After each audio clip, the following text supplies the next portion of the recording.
বন্ধুরা, 1 জানুয়ারি 2026 থেকে নিষ্ক্রিয় হতে পারে আপনার প্যান কার্ড। এখনই জানুন কি করবেন। আপনার পার্মানেন্ট অ্যাকাউন্ট নম্বর বা প্যান কার্ড বা আয়কর রিটার্ন জমা দেওয়ার থেকে শুরু করে ব্যাংক অ্যাকাউন্ট খোলা, টাকা স্থানান্তর, বিনিয়োগ বা এমনকি চাকরির ক্ষেত্রেও অপরিহার্য এখন নিষ্ক্রিয় হওয়ার ঝুঁকিতে রয়েছে। ভারতের central board of direct tax এর নতুন নির্দেশিকা অনুযায়ী 1 জানুয়ারি থেকে 2026 যেসব প্যান কার্ড আধারের সঙ্গে লিঙ্ক করা হয়নি সেগুলি অকার্যকর বা ইনঅ্যাক্টিভ বলে গণ্য করা হবে। কেন এই নতুন নিয়ম? সরকারের মূল উদ্দেশ্য হলো একজন নাগরিকের একটিমাত্র বৈধ পরিচয় ও কর সংক্রান্ত তথ্য একত্রে রাখা। অনেক ক্ষেত্রেই দেখা গেছে একাধিক প্যান কার্ড ব্যবহার করে কর ফাঁকি বা আর্থিক জালিয়াতি হচ্ছে। তাই প্যান কার্ড ও আধার কার্ড যুক্ত করলে ব্যক্তির পরিচয় এককভাবে যাচাই করা সম্ভব হয় এবং আর্থিক লেনদেন স্বচ্ছতা আসে।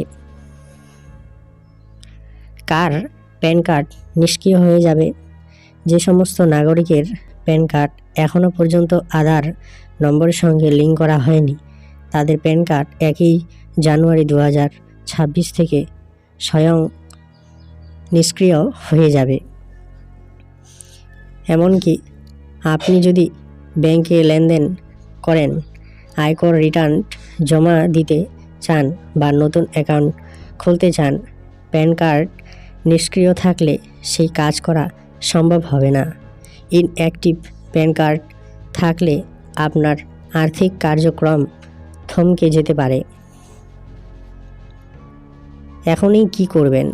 প্যান কার্ড এবং আধার কার্ড লিঙ্ক করা খুবই সহজ। আপনি নিজেই এটি অনলাইনে করতে পারবেন। নিচে ধাপগুলো দেওয়া হলো। যেমন সরকারি ওয়েবসাইটে যান www.incometax.gov.in, তারপর লিঙ্ক আধার অপশনে ক্লিক করুন। আপনার প্যান নম্বর ও আধার নম্বর লিখুন, ওটিপি যাচাই করুন এবং লিঙ্ক সম্পন্ন করুন। প্রয়োজনে 1000 টাকা ফ্রি প্রদান করতে হতে পারে যদি আগে সময়সীমা পেরিয়ে গিয়ে থাকে। লিঙ্ক সম্পূর্ণ হলে আপনি একটি নিশ্চিতকরণ বার্তা পাবেন, সেটি সংরক্ষণ করে রাখুন ভবিষ্যতের জন্য। যদি প্যান কার্ড নিষ্ক্রিয় হয়ে যায় তাহলে কি হবে? যদি 1 জানুয়ারি 2026 এর আগে আপনি প্যান কার্ড লিঙ্ক না করেন তাহলে আপনার প্যান নম্বর কার্যত অকার্যকর হয়ে যাবে। আয়কর রিটার্ন দাখিল করতে পারবেন না, ব্যাংকে টাকা জমা বা লেনদেনে বাধা আসবে, আপনার বিনিয়োগ, মিউচুয়াল ফান্ড বা শেয়ার অ্যাকাউন্টও প্রভাবিত হতে পারে। তবে চিন্তার কিছু নেই, সিবিডিটি নিয়ম অনুযায়ী আপনি পরে প্যান কার্ড পুনরায় সক্রিয় করতে পারবেন যদি লিঙ্ক প্রক্রিয়া সম্পূর্ণ করেন এবং নির্ধারিত জরিমানা প্রদান করেন। প্যান কার্ড আমাদের দৈনন্দিন জীবনের এক গুরুত্বপূর্ণ নথি, তাই দেরি না করে এখনই প্যান কার্ড এবং আধার কার্ড লিঙ্ক করুন যাতে 1 জানুয়ারি 2026 এরপর কোনো সমস্যায় না পড়েন। সরকারের এই উদ্যোগ দেশের আর্থিক ব্যবস্থাকে আরও নিরাপদ, স্বচ্ছ ও জবাবদিহিমূলক করতে সাহায্য করে। মনে রাখবেন, আজই লিঙ্ক করুন, কাল নয়।